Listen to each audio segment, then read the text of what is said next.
Moving forward in my college life and here in Texas A&M San Antonio, how will I use the knowledge that I have accumulated over these 15 weeks? Well, before I came to college, I was horrible at chemistry and I never understood most of the concepts.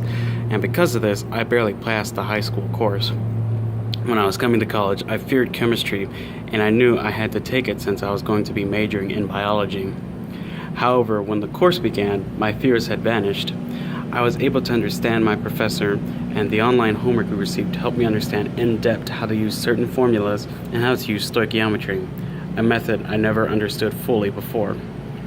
Also, for my general chemistry lab class, I now know how to write lab reports, which will be very important to my major.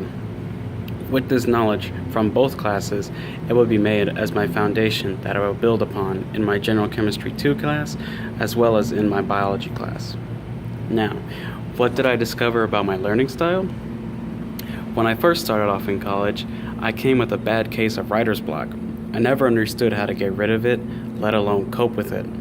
I always would take forever to write, and when I did, it felt like a train wreck. However, when I started my English class, I learned something that is very important to me now. I discovered that when it comes to rough drafts, always write down everything that comes to mind, no matter if it makes sense or not. This helps me because now I jot down all of my thoughts and ideas, and once I have everything down, I begin to mold it into my final product.